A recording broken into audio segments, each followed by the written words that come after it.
Today's episode was taken from our second show on Fireside. Teresa and I talk about current events, and it just goes a little south. See what you think, and be sure and listen out for when Teresa starts talking about the warm cooking. Is it just me, or did you get lost too? Listen in. Thank you so much for listening to this episode of Earrings Off. We want to invite you to subscribe, rate, and leave us a review. You can find us on Facebook at Earrings Off Podcast and on Instagram at The Earrings Off Podcast. Welcome to Earrings Off. I'm Lou. And I'm Teresa. Let's get started.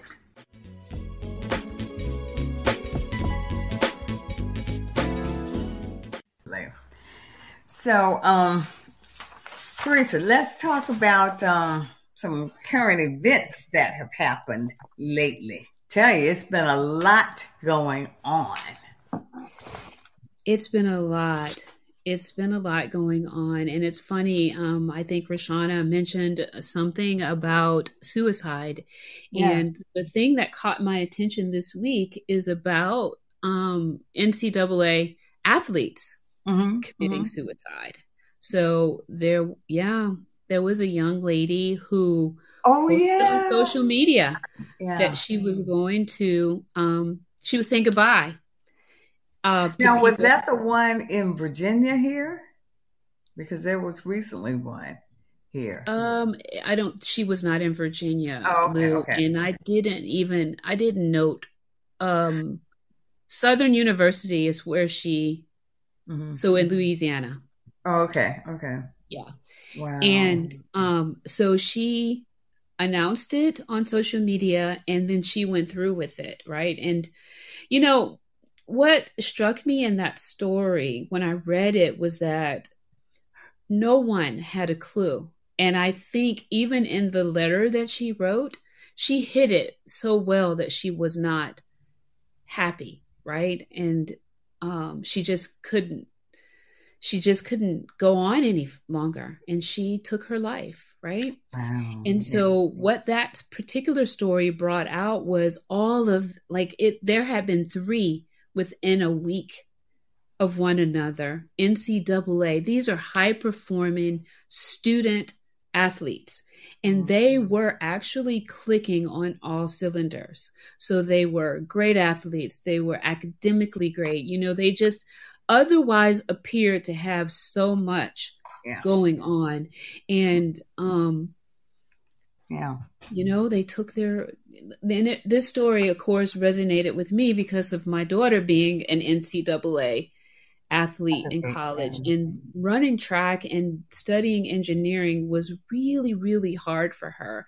And I just remember telling her, you know, hang in there. And I'm, you know, it just made me, I don't know how it just made me feel really, I don't know, sad. And I don't know, I just prayed.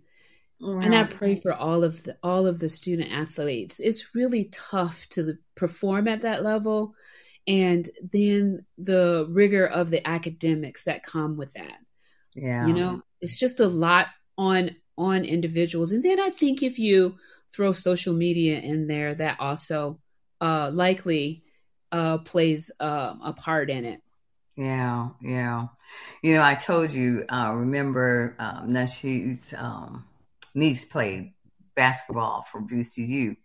And because of her, I got to keep up with her schedule and see her doing the boot camps. I had no idea what they had. I thought, okay, well, you play on a team, you go to practice, and you have to do your academics.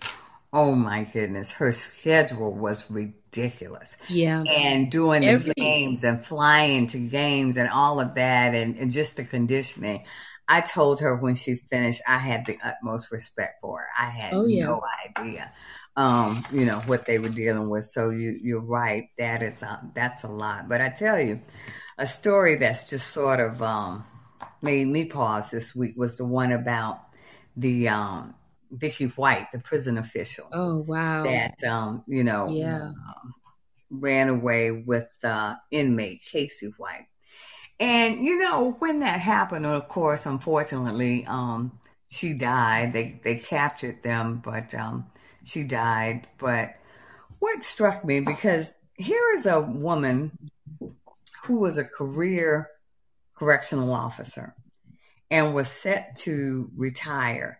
And the social worker in me, I have to understand the backstory.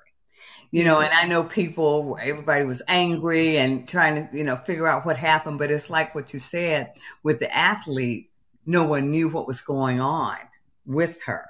Mm-hmm. Just like with this Vicky White, when I looked at her story and tried to get some of the background, they said that she was married for 4 years, and her husband at the time, I guess he got addicted to drugs, and they were separated for 16 years, but I guess remained on friendly terms.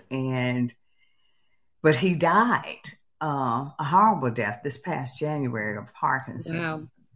And her former mother-in-law was the one sharing before they caught them what a wonderful person she was, and how her hope was that she would be found, that they would catch her alive. But, when I thought about that, here was a woman who was, worked all these years. She lived next door to her mom. Her mom kept her dog every day while she went to work.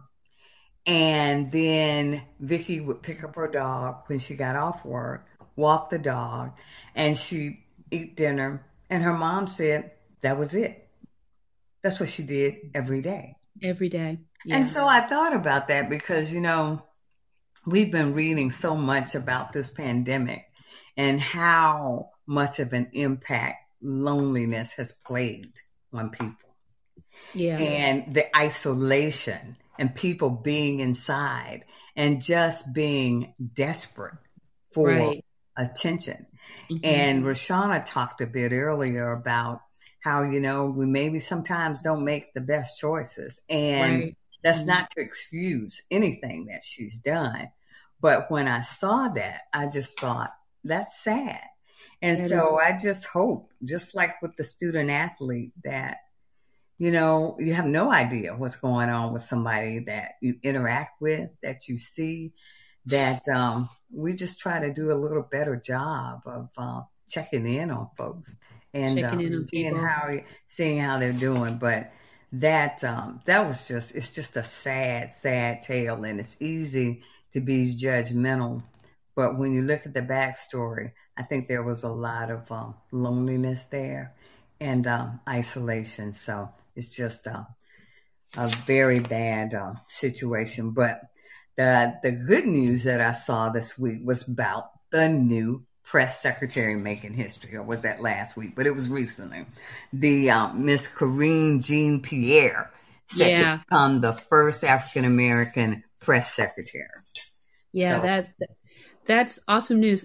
I heard about that, but I haven't seen her yet. So I'm looking forward to seeing her in action. She must be something awesome, because let me tell you, that is a very tough job. That's a tough job. And what makes it tough is that, you've got to make sure that you articulate the president's position, and you've got to be up on all these different subjects, complex positions. And then, as if that's not hard enough, many times when they're given the press conference or responding, other reporters, their goal is not to actually get the facts out. It's for them to debate the press secretary so that then they get the story, or their name is listed as the one who, she gave the wrong answer to, or something, So there's a lot of stuff going on there. So that's what I mean. Yeah. That's what I mean about it being a tough job. You have to be so sharp. Yeah, on your feet, On your feet. Yeah, yeah. Mm-hmm. So we just want to say kudos to her. We wish her well, and hope that the force will be with her. But if it's not, or if she feels at any time it's not, please know that here at Earrings Off, Teresa and I are rooting for her and rooting for her success and that's right, her on in her new role. So Mm-hmm. a lot of, but Teresa also heard about a bit. Well, it was sort of surprising. There was a poll where let's see, one poll did a survey.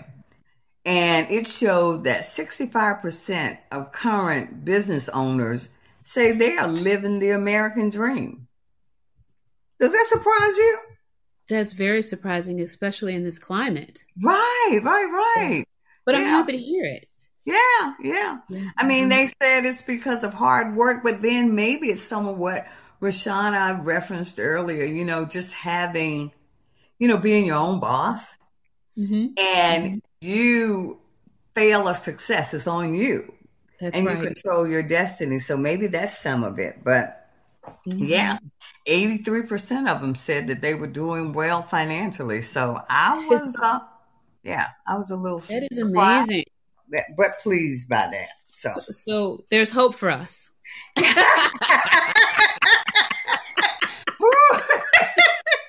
Listen, there is always hope for Earrings Off. This is our baby, and we believe in Earrings Off. I tell you, sometimes we're going to have to do a blooper reel of what goes on behind the scenes here. So, yes, Teresa, there is hope for us. That's right.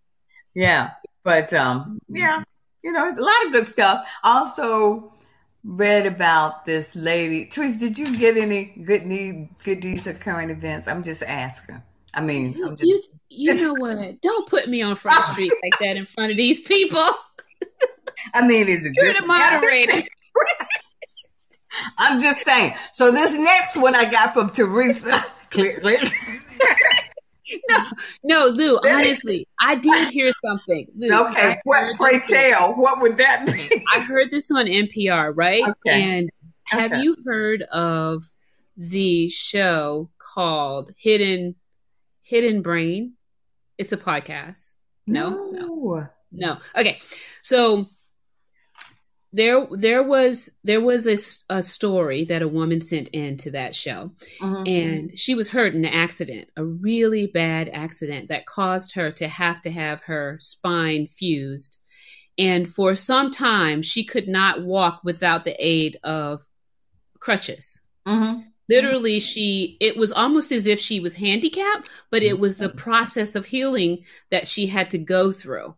And she was a college student. And one day it took her some time to get from class A to class B, but she did it.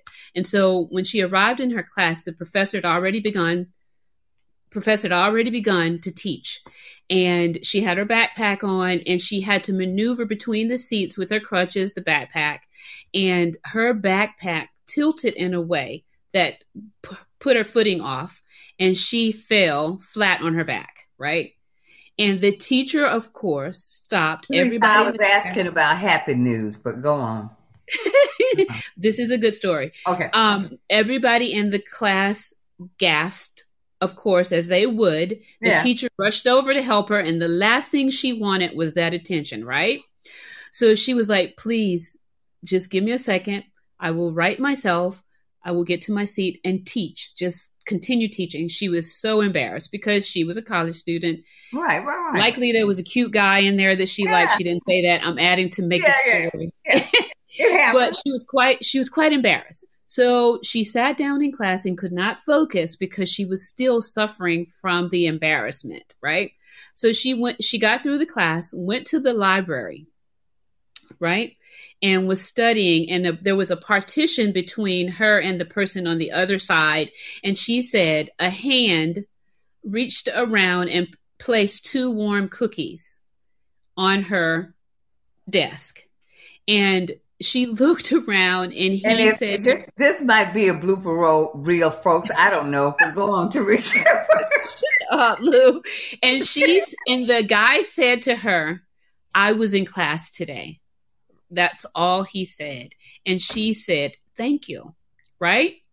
So she didn't ask him his name, but the fact that he gave her two of his cookies and they were warm, and it just made her day, and made her realize that she should not have been embarrassed by what happened to her, and it just made her day, and she wished that she'd gotten his name so she could send him a thank you note or something, but all she did was say thank you, and that was it. I thought you were going to say the lady was healed. She could get up the wall. She did get healed. Really, Teresa? Okay. Her prognosis, I told you, her prognosis was temporary. She was not. She was. The focus, you made the focus two warm cookies, and you took all that time to do it. Anyway, I got another. I can't with you. I got the last one because Teresa made me think that story was actually going somewhere other than warm cookies. Okay. This when woman. We do make money, I think I should get a higher percentage because of all the abuse I take. I mean, I was just waiting for the cliffhanger. I said, oh, when she fell, when she gets up, she's going to be walking. And that's such a good story. Teresa, please. Okay, listen. This woman, she ran the muddy race to raise money to drill a freshwater well in a rural African village. Now the muddy race, Teresa, you know what that is. I know you do because you're all into health and fitness. Yeah, I know what that is. I would never do it because I'm into health and fitness, but I do care about mud getting in my hair. No, right? But people run through the mud and through obstacle courses. And this lady, now get this. Yeah. I mean, I couldn't do that now. You could do it. You don't want to do it. I can't do it. But this 83-year-old woman. 83. She completed the mud race. Oh my God. So I'm going to tell you folks, there's just no excuse to get up there. This woman, do I have her name? Mildred Wilson, 83 years old. She's completed the Tough Mudder race. So here's to Mildred. Our hats are off to you here at Earrings Off. So, yeah. All righty. So, Teresa, I think we've come to the end of our information for today. What you got? Anything? I'm afraid it might be too long. So. Well, let's go with that. I'm glad to see you learning some restraint. Let's work on that. Okay. I am working on that. Thank you all so much for joining us today for our official launch of Earrings Off. Teresa and I are going to try to work and do a better job of telling you how to get on the app so that folks can be more active. But we sincerely thank Miss Roshana Price for being willing to be our first guest. We knew she would bring a lot to the table, and we've so enjoyed meeting her and maintaining a friendship with her. So that's it for us here today at Earrings Off. Please be sure and listen in for our next episode. Teresa, did we write down the date? It is always the second Tuesday of the month at 8 p.m. Is there a date for the second Tuesday? That's what I was asking. But anyway, the second Tuesday. We are so prepared. The second Tuesday of June, 8 o'clock. We'll be sending out information. June 14th. Thank you all so much. Yep. Have a good evening. Take good care. Take good care.